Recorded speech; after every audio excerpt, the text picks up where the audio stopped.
with spring just around the corner, we are starting to think about creating plans for outdoor landscaping. So thank goodness Dennis Flanagan is here with steps to reinvent your backyard living space.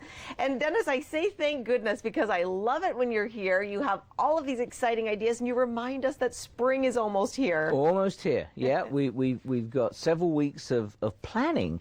And something tells me you're probably a good planner, Denise, are you? I'm a good planner, but not necessarily when it comes to planning my garden. I'm one of those people who goes to the garden center and says, "Ooh, look at that, look at that." But you're going to teach us not to do that. Well, you can still do that. You still have, it's impulse buying, but take the time now when we can't get outside to do some future planning. So that, and my main plug for this is you're going to save money. If you sit down now, get some ideas from books, from magazines, and plan, and really, Denise, the word plan, I almost break down into those four letters. You know, P being for projects like pools and patios. If that's in mind this spring, plan for it. You know, and it's so important that you sit down at a kitchen table with pencil and paper and get ideas going this time of year. The biggest mistake, I think, we've all admitted to it, we go to the garden center, we fill our cart up with everything that's blooming, and we forget that the gardening season is 3 full seasons. Right. So budget in the spring, when you're buying plants, to buy plants that will flower not only in the spring, but also in the summer and in the fall, which seems such a long time away. But if you're planning a new perennial garden or shrub garden, including some viburnums or burning bush now in your plan, and you're going to purchase those in May, so that you are thinking the seasons all the way through.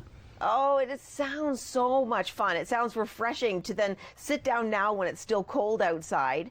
And then when you do that, you're going to save money and have that beautiful garden. So you've given us some steps to do that. The first step in planning is to consider plant inventory. So tell me about plant inventory. Yeah, plant inventory. Really, why start buying plants until it's like your wardrobe at home. Why go out and buy new clothes unless you've tried on all the ones that you own and decide that, oh, well, I've got enough red blouses or I've got enough black pants, so maybe I don't need to do that. It's exactly the same in the garden. So do an inventory of all the plants that you've got that flower in the spring, all the plants that you have that flower in the summer and the fall, and the colors that they have. And that gives you this inventory to sit down and go, you know what?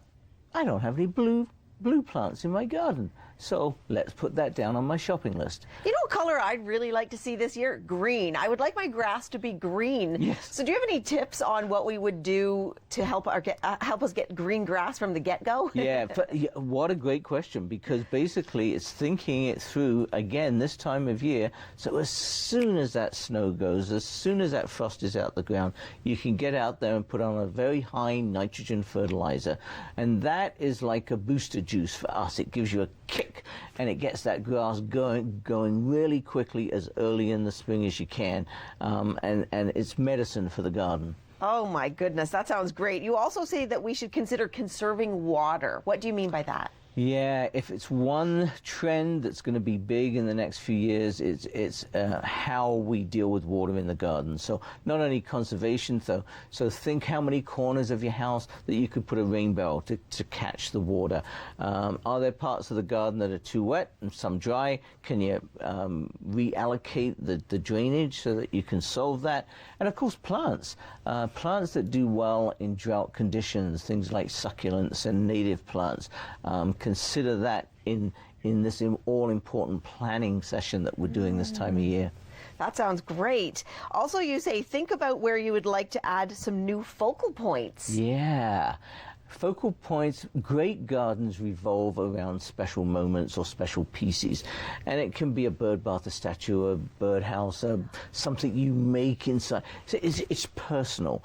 But my biggest tip when it comes to that is make sure that you can see it from inside the house as well as outside. You know, we go and buy a beautiful bird bath or a beautiful statue and we put it in the garden. then realize when on a cloudy day, when we're sitting inside at the kitchen, you can't actually see that thing. You're trying to do this. So think that through, that you can see it from windows inside the house. What a great nugget of information. That is juicy stuff.